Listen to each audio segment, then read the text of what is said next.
It's my very good fortune to have the opportunity today to speak with Steve Fisher, Penn State class of 1970. Thanks, Steve, for giving me a chance to talk with you and hear about your experience as a Penn State student. Your years at Penn State were 1966.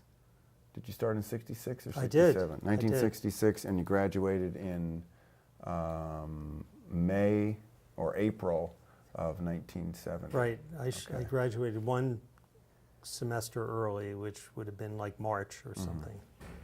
I wonder if you could start by briefly giving us a sense for what your life was like before you went to Penn State, your hometown, your upbringing, and then if you could take us to your decision to attend Penn State. Sure. I had a normal middle-class upbringing in a suburb of Philadelphia.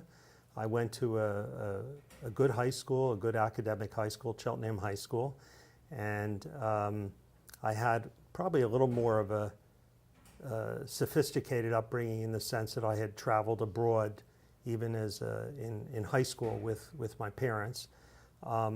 And I decided to come to Penn State after rigorously following my high school girlfriend here. And the relationship lasted well into orientation week. And so that's how I got here. But, you know, I was not the top students, you know, went to the Ivy League schools.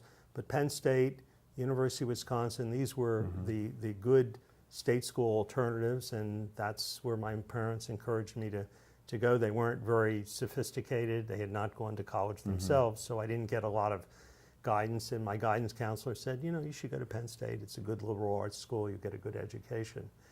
So that was my reason for coming to Penn State. Not as well thought out as my own children, but that's how I ended up here in '66. When you came, did you have your major worked out? I had in mind that I wanted to be an English major, and one thing I should mention that is probably not something that's done today, but during orientation week, they test you, and then you're invited to a conference and you get the results of the testing in which they project your GPA in graduation, and my projected GPA was going to be like 2.3 or 2.4, and I remember being very outraged that they thought so pessimistically about my abilities, but I guess it was the math of it. But I wondered why they would give that to you. Did they give an explanation? Was there any explanation for your projected GPA? Well, it was just based on my, well, yes, actually, it was based upon your 9th, 10th, and 11th grades, which were average, but I did really well my senior year, but then no one counted that. And of course, they were testing you for where you were in languages and other things. But it was part of that impersonal time when you would come to the meeting and they would essentially say, look to the right of you, look to the left of you, one of you won't be here for a variety of reasons. So it was even then a sort of a large institution, and it wasn't that it was impersonal, that was the way things were done in the 60s. I was used to it. How did you find the adjustment? How did you find the first term and maybe the first year at Penn State? I found the adjustment difficult, you know, like a lot of people. It was not so much because it was the first time away from home, but I didn't, you know, I had gotten dumped by my girlfriend. I didn't really love the winters, and I found the freshman classes to be sort of big and unwieldy and not very personal. And at the time, you know, you really didn't have a great social life because, as I recall, there was a very low percentage of women. I'm going to say 20 or 25% of the class were women. So I had some difficulty, you know, adjusting, and I would go out into the hallway and call my mother at home, and she would write me letters, many of which I've discovered that I found that she had kept my letters. It was a different time. You couldn't call home very often. But that first year was difficult and not particularly personal. How did you deal with? How did you make connections? Where did you see your place? The realms that you felt most comfortable operating in and trying to cultivate? That's a good question. I think that the first place, of course, is the dorm, and the dorm is filled with lots of different kinds of people, mostly from small towns in Pennsylvania, which was great actually, because they weren't like the people I had grown up with, and I really liked that. And I made some friends, some of whom I still have today, who I met in the dorm. I think that when I did discover the things that I enjoyed, such as declaring to be an English major, discovering they had a very vibrant theater scene here, both formal theater and sort of informal theater.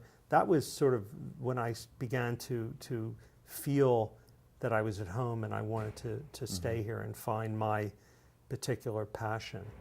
So would you say that literature, theater, was the best or loosely described as a realm as opposed to politics or the daily collegian or student government? Well, I had no interest in the politics or the student government. I did have a lot of interest in literature because the literature was not separated from the politics, because there began to be a sort of a vibrant sort of anti-war literature and anti-war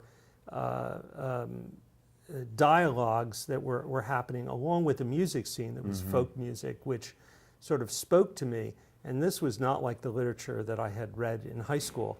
So that was kind of, I think I found the people, and then I found sort of the literature and the music and the theater. And so those things really did make me feel more at home, more like they were where I belonged. For the most part, I didn't really feel like I belonged in the larger, I wasn't interested in fraternities, which was huge at the time. And I certainly wasn't that interested in, drinking. I mean, those things didn't really appeal to me. But I did enjoy the sort of the intellectual things that kind of led me to feel like I did belong someplace.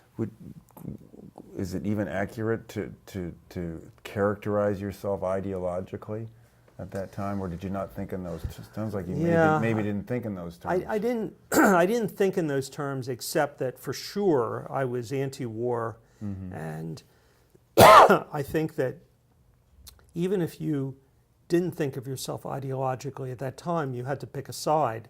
And certainly State College was extremely conservative in there was sort of town and gown, and if you were anti-war, you were you were tarred with a lot of things. But I don't think I was particularly ideological. I didn't have an opinion about the class system. But I did have an opinion about the war, that was a great separator, because ROTC was still really popular. Lots of protests to keep Dow Chemical, who made napalm, from interviewing here. I think not my first year, but second, third year, there were protests. I seem to remember 67, I think it was in early spring of 67. I went to a protest in Old Main, there was a sit-in, and I got up after a few minutes, not because I didn't believe in it, but it's like, what are we going to do? We're not going to sleep. I'm not sleeping here, But, there was a lot of, I think, anger, not misplaced, because the president was Walker. He was on the board of, all these sort of, major companies. They had the submarine works here, I think. There was a lot of money coming in that from the, not just the establishment, but sort of from the military industrial complex. And, it seemed to the students that skewed the notion of both free speech and an objective, academic institution. It didn't seem right to us. But, beyond that, I wasn't particularly ideological, I've asked this question of other folks that I've interviewed.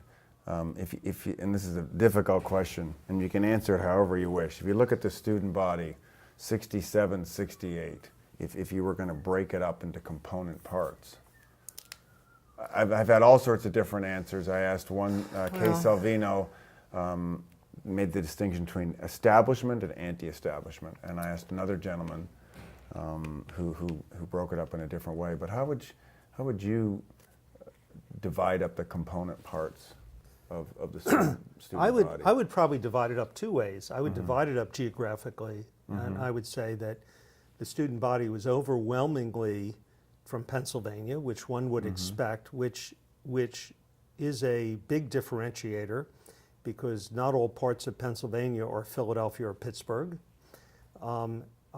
I think that what I'm implying in that is that I think it was middle to lower middle class university. So economically is important. The ideological, at 18, your ideology is what your parents gave you and sent you off to college with. So I think that the ideology was what people had from their geography and from their parents. I think the economics were that this was a middle class, lower middle class school. There were very few minority students. I think 3% or 4%. And people were interested in having a good time. It was the leftover from the 50s. I remember dressing up to go to a football game. I mean, who puts on a suit to go to a football game? You know, and had a thermos of your alcohol, and you got dressed up, and your date wore heels and a dress, I believe, unless I miss my bet. So I think that you had sort of the Eisenhower years hangover, and I guess the last thing I would say is that I think that State College and Penn State were probably 5 years behind the rest of the country in terms of being troubled by the ideology. So very much an Eisenhower, Elvis Presley, going to football games, you know, drinking, having as much fun as you can have, and studying. I also think it was not a particularly liberal arts school. I think it was more of, you know, technical engineering. I know the students I knew were much more. There were fewer sort of people interested in the liberal arts in those days, and almost no one interested in business, as I recall. Not a lot of business people. Maybe I'm wrong about that. And were the people in your circle humanities students primarily? No, they weren't, because How did you? because I lived in a dorm, and until my sophomore year, until I got out, I didn't select. I wasn't able to get with the humanities you were kids. with a sort of a slice of the entire. Yeah, I like that, because I always liked people who were different from me. I didn't really love the suburbs, you know, and so I didn't really want people like me. And then where did you go? You moved off campus for your I last moved 3 off years? campus. I moved off campus immediately, like sophomore year, and Who did you live with? I lived with a guy I met from the dorm who was a sort of a out of the box thinker himself, you know, because I guess in the end he was gay and but not out of the closet. So that was and I had a. What was his major? That's a really good question. I was sitting here wondering that as we were talking. I think he was interested in theater, but he wasn't a theater major. I think he had some practical major, because he came from some small town and had burned into him that he had to make money, had to make a living. And then my junior year, I spent in Italy, a junior semester, which changed my life completely. Now, did the university encourage that, facilitate that? Did you have to make arrangements on your own? The university had 3 small programs, and one of them was in Italy, and I just thought I would want to go there, and it became a lifelong passion for me. Why did you want to go to Italy? You know, I like beauty, and it was you were going to study art history, and I have a interest in languages, and I think I might have had a girlfriend when that was going. I'm sensing a theme here. There's a theme. There's a theme. But I just wanted to go somewhere, and I didn't want to go to London. I wanted to go someplace where there was a foreign language. And it was a life-changing event, because it was 1969, and after my 3 months there, or 4 months, it was a junior semester, I hitchhiked into Czechoslovakia after the tanks had rolled in the invasion, and I was all over Eastern Europe, and it was just it was life-changing in the sense that you saw, the difference between democracy and totalitarianism. I was hitchhiking through Czechoslovakia, and I remember getting picked up, and I had some books, and the guy who picked me up, truck driver, said, "Is it true that in America you can read anything you want?" Mm-hmm. Just by that's not a question that anybody ever asked me. And I'm 19 or 20 years old, and I'm thinking, that means you can't. Mm-hmm. And he said, "Well, we can talk here in the car. It's safe," because it wasn't, bugged. And then I got to Prague, and I understood immediately, this was a beautiful city that was sort of a geographical tragedy because it was located in the wrong sort of place during the spring, the Prague Spring. But it gave me a real appreciation of sort of democracy and free speech, and at the same time it gave me a sense that there was no difference between right-wing and left-wing totalitarianism. Because I had come from Germany where I'd also visited some of the concentration camps, and because I'm Jewish, it meant a lot to me, but it seemed the same to me, not the same, they weren't killing people in the same way, but they were absolutely destroying free speech and suppressing, closing parts of the university. So that was for a 20-year-old kid. Yeah, it's a remarkable experience. It was unbelievable. And I hitchhiked all through and got a sense from the people who I traveled with about what their lives were like. And I camped out one night, and I remember thinking, if my grandparents hadn't walked across Poland, maybe I'd be here, so that was the first time I ever realized that I wasn't sort of destined to be who I was, that I was just lucky to be who I was. And I never forgot that as a sort of a sense that life is not predetermined. Things happen. You can make them happen, but things happen to you. I enjoyed us speaking beforehand. I enjoyed when we were talking about your interest in English and what drew you to your English major. So perhaps we could go to that.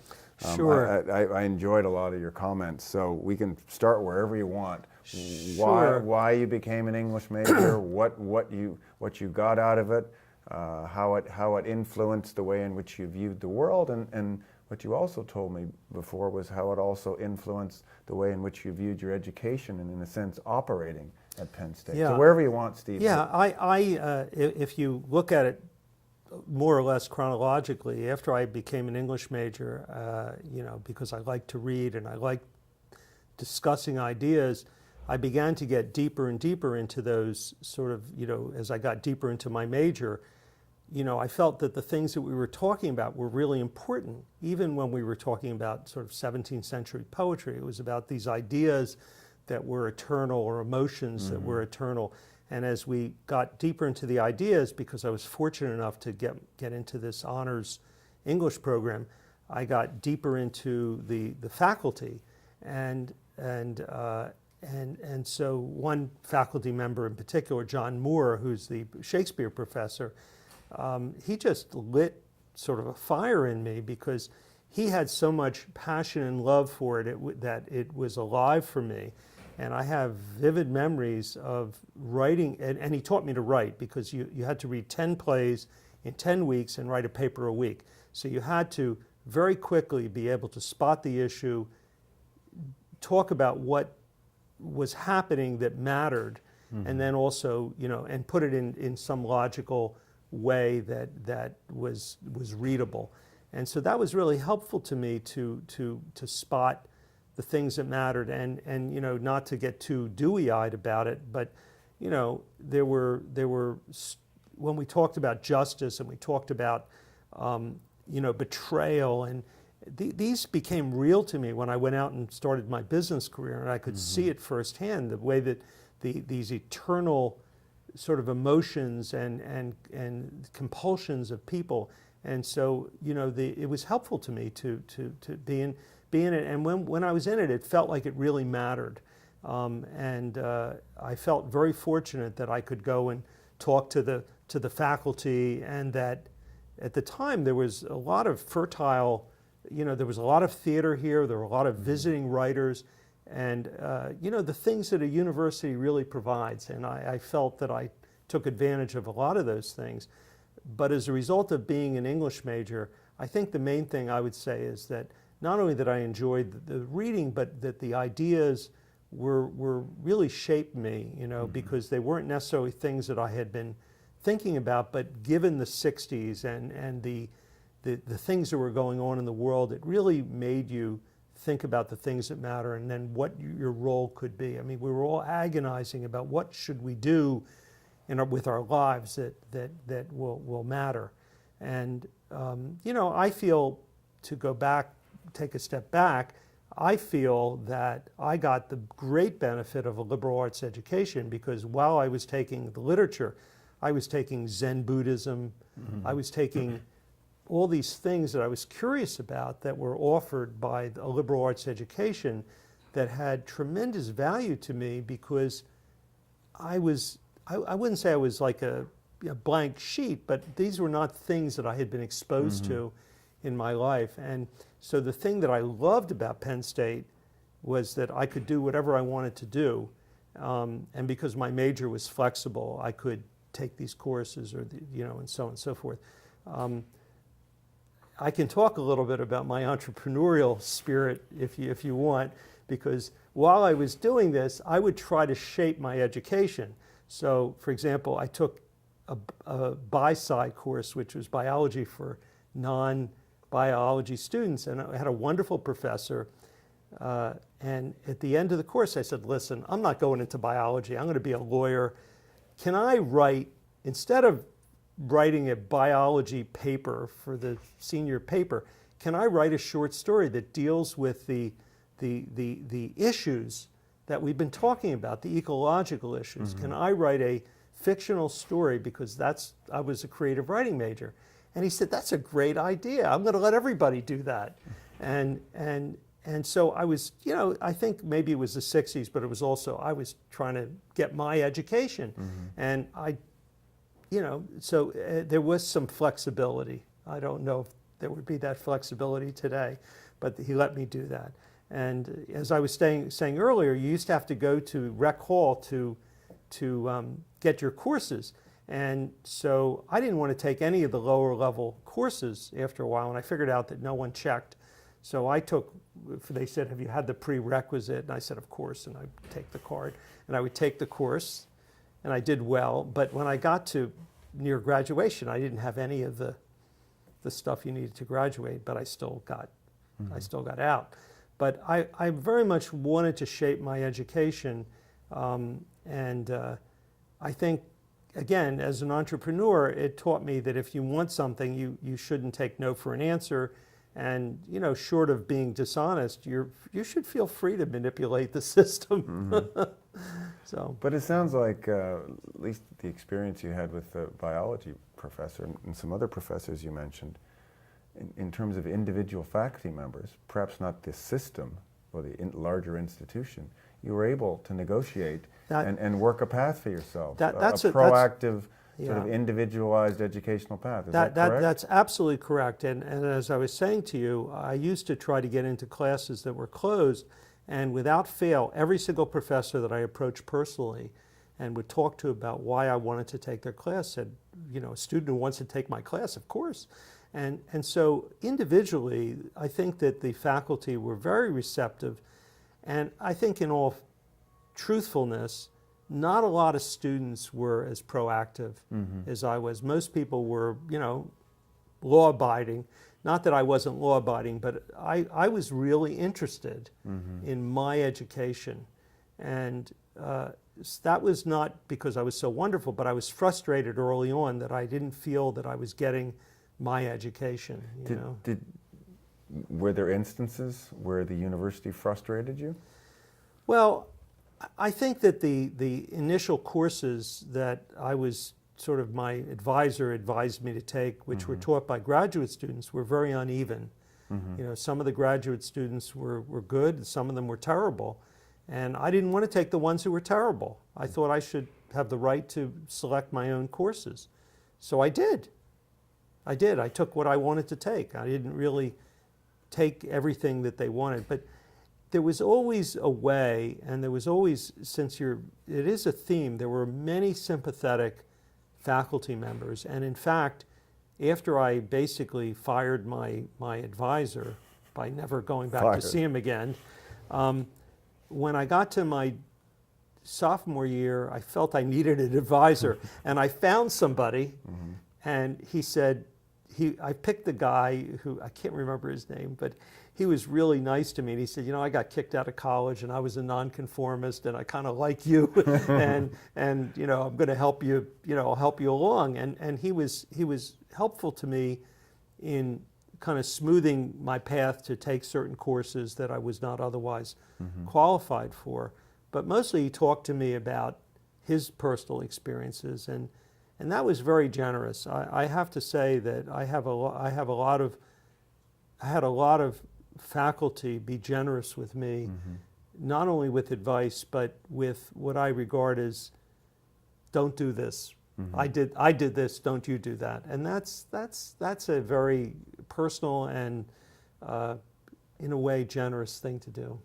When you were talking about your English courses and the books and the literature that you read, I was just wondering, the sense that I get from you is the literature that you read in your English courses were not contemporary.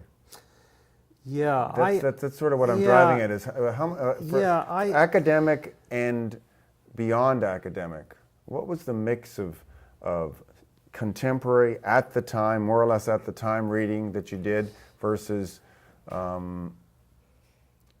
more traditional reading? That's a really good question, because I don't think I got a really great logical English education. I was very opportunistic, and I did not take the courses in any kind of logical order. So I was reading a lot of Shakespeare. I was reading a lot of comparative literature. I didn't read a lot of American literature until I got near the end, and I was picking my courses based on the faculty who I had met, who I liked. Poetry was something new to me, and I took a bunch of poetry courses that were 17th century poetry, 18th century poetry, but I wasn't reading a lot of either American literature or contemporary literature, aside from things like Catch-22, but that was more opportunistic. I think that I've gone back as an adult to try to logically read my way through the sort of American literature to try to understand, how things were built on things that came before. But I didn't have a very good background in that way. I was really a liberal. I was sampling things. I took an economics course here. I took a political science course there. I just did whatever I wanted to do, which has its advantages, but I did not get I got a survey education, but not a very specific education. All these things were swirling around. The literature spoke to you. You didn't need to read something that had just been written. It spoke to you in that way. But I also didn't have the value for it. I didn't understand that to get a good background, there was some logic, things that had to be done. It's like getting grammar before you learn a language. Well, I'm not interested in the grammar. When I was in college, I was the same way. I never really read in high school, and I was at that position where literature spoke to me, things spoke to me, and I wanted to. At one point, maybe 10 minutes ago, you said that. You and other students, we'll deal with you since I have the opportunity to speak with you. You said you were wrestling with these dilemmas. I don't know if you used the word moral questions. One of the dilemmas was, what am I going to do with my life, and so forth. What were they?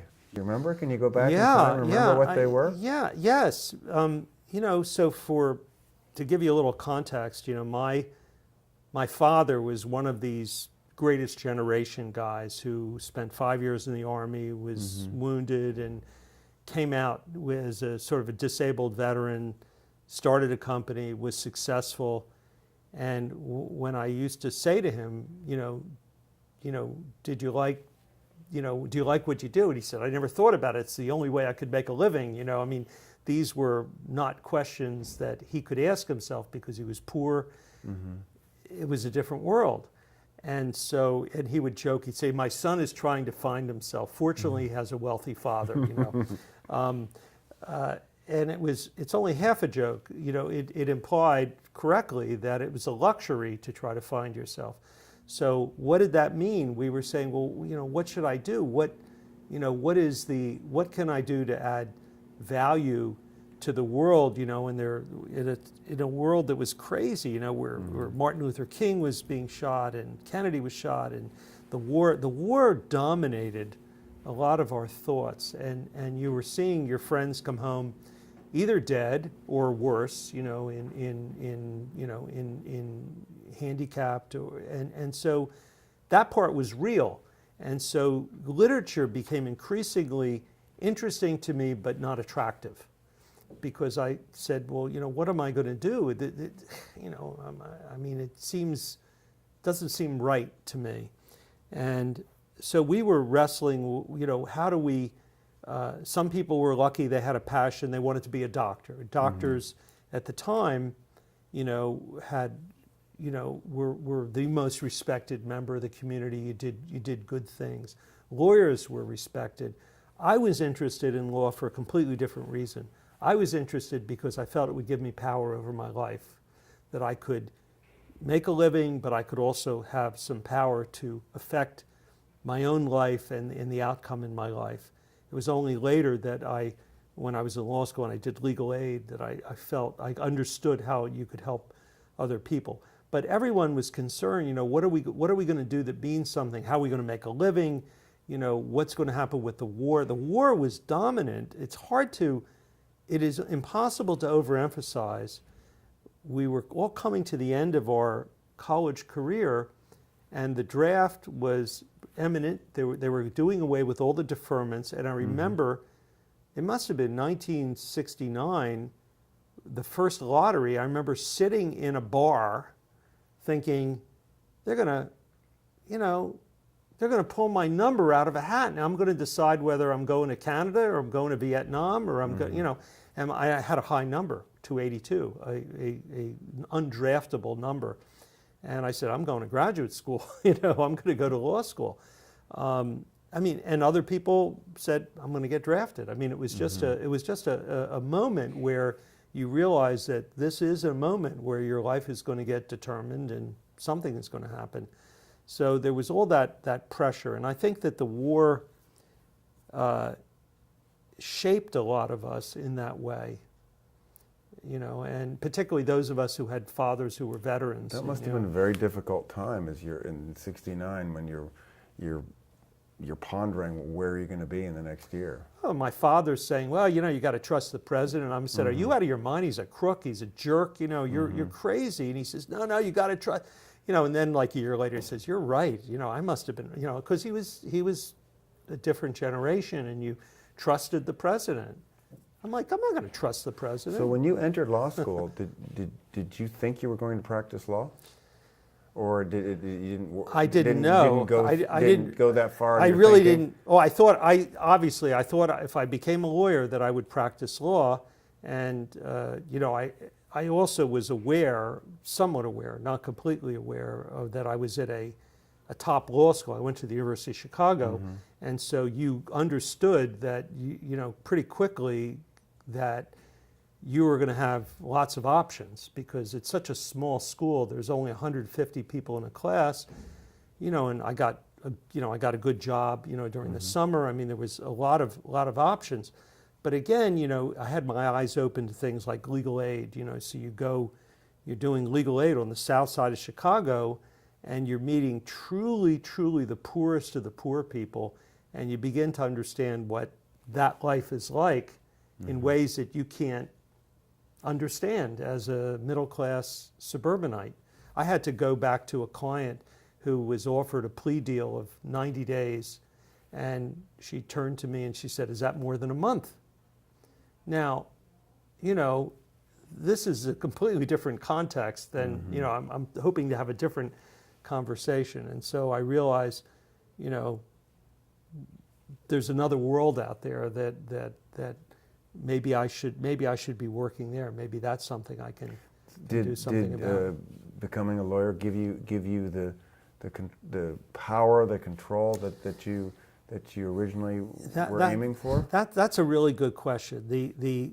What it gave me was it gave me some skills to spot issues and to withstand criticism, because because of the Socratic method in law school, you have to defend your position against a variety of questions. So when if you think something's right, they say, well, what if instead of the situation was this, what if it's that? Does that change it? What about this? What about that? So you have to really begin to think on your feet about what matters and what the case turns on and what an issue turns on.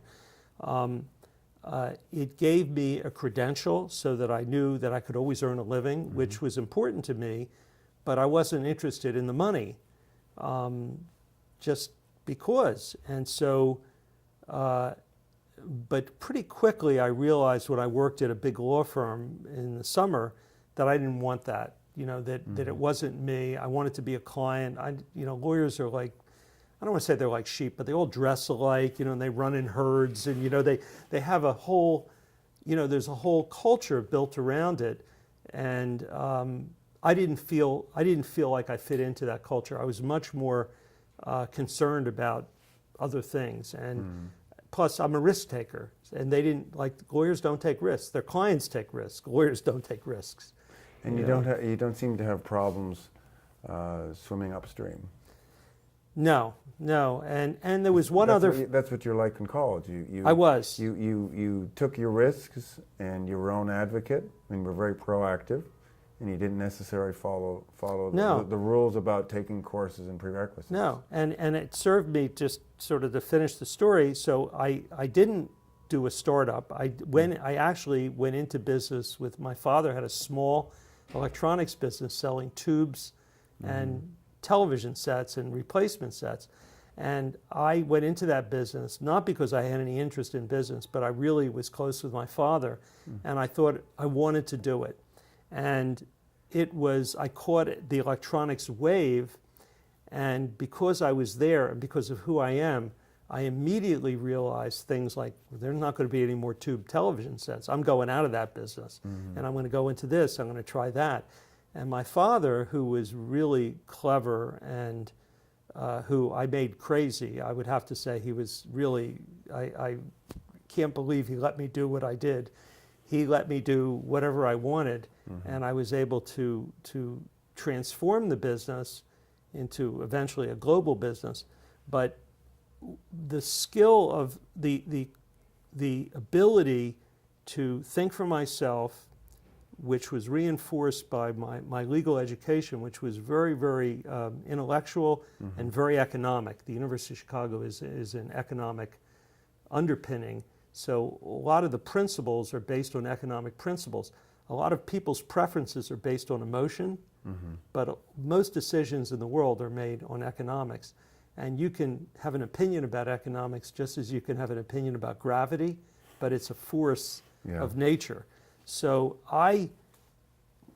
because of my sort of liberal education and because of my experience with people, and then coupled with the discipline that I got in law school, I was able to sort of figure out my own way and my own theory about what I wanted to do, which was to specialize in a certain kind of product that would make me immune from some of the fluctuations that were happening in the technology world. And I couldn't find anything wrong with the idea, so I just did it. I started to do it, and I got rid of everything else that we did, and we were successful. But I think that looking back, I mean, this may be revisionist, but I really feel that all these things that I did were of enormous help to me, because I live in the world I've chosen to live in is very, very fluid and flexible. And so I'll give you an example. It used to be that if you wanted to buy a television set, you didn't go to a department store. You went to a TV dealer, because that television set was going to break and he was going to repair it. And so the way the economics of it was a two-step thing. He went to a wholesaler who bought it from, a distributor. So what happened when the technology began to change, just like with Amazon, for example, all of those steps were erased, and people began to buy television sets that never broke, that were solid state, and they became a commodity. A television set in 1970 cost the equivalent of $2,000. It was a piece of furniture in your house, and people had one. And I remember going to a lecture by someone from Texas Instrument, and he said, everybody's gonna have 2 or 3 sets. And by the way, they're gonna have 2 or 3 sets in India, so we're gearing up for a global, and by the way, the computer is gonna, people are gonna, when a computer costs $2,000, they said the same thing. And I said, I can't see anything wrong with that. That sounds right to me. But again, these were all things that broke down conventions. The thing that's different is it was just starting in the 50s and the 60s, and now we live in a world where it's been telescoped into a much smaller period of time. It happens very, very fast, So in some ways, I think that my start here prepared me for all those things. And, How about if we look back at, I think we graduated in 70, so I can do the math. What is it? 49. 49 years. You look back 49 years. I've been trying to take you back to the 60s, and now we're comfortably back in 2019. Now you look back. What would you say about your time at Penn State and your generation, your fellow Penn Staters? What were those people like? I think that it's a really interesting question and seductive in a way because I'm 50 years away. I do think that many of those people who I went to school with have been remarkably successful, and I think that coming out of the things that I criticized, that they came from not small towns, but they were maybe small-minded and conventional, but they expected to work hard. Everybody expected to work hard. I mean, we all expected. I've worked at the same job for 46 years. My kids will never work at one job for 46 years. I think that generation worked hard. They made choices. Maybe they weren't as ideologically awake as I wanted them to be at that time. I think that group from Penn State, as I said, have been successful. They've worked hard, and I think surprisingly, many of them who I thought were not so academic turned out to be more intellectually curious than I thought. Many of the people I knew, one of my roommates, who I recently saw as a MD, PhD, still working. I mean, I'm 70, he's 70. We all worked harder than I think the next generation is going to work. And I think that we all, in general, had professions that we enjoyed more than I would have thought that to be the case. Great. How about have you spent some time around Penn State the last few years? Yeah, a little bit. I come up once or twice a year, and of course, I'm amazed by the faces on the campus. It's much more international. I see a lot of Asian kids. I see more people of color. I see more women, which is a significant difference from the 60s. I think still, not to sound like a chauvinist, I still think in the 60s women went to college to get their MRS degree, many of them, not all of them, but you were raised by your parent. Many people would say that. I'm married to a woman who's my age who is a lawyer. But when we went to law school, 5% of the class were women, and now it's 50%, as it should be. So I'm amazed by those changes. Any other things that come to mind? About Yeah, I didn't. Striking similarities or dissimilarities? Well, a dissimilarity that I discouraged my kids from coming here because I think it's too big. You know, I just think it's too big, and it depends on the personality of the student. You can make a big school small, but you have to have a certain, I mean, I did it, but You sure my did. kids are different. My kids are different from me. My kids all went to small, two of them went to very small schools. So I think it's a big school and it's not for everyone. On the other hand, I love state education. I do believe it should be free. I don't think it should be as expensive as it is. I think it's wrong. Even, you know, I think this is one of the most expensive state schools in the country.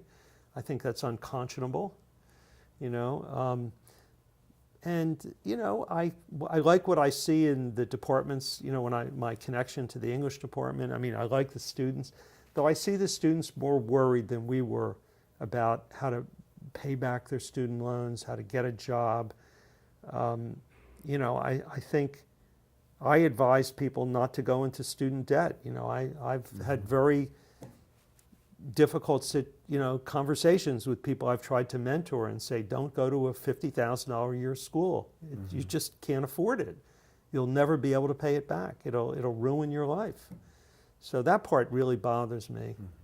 You know. Well, thanks for the conversation, Steve. I really enjoyed it. Thank Thanks. you.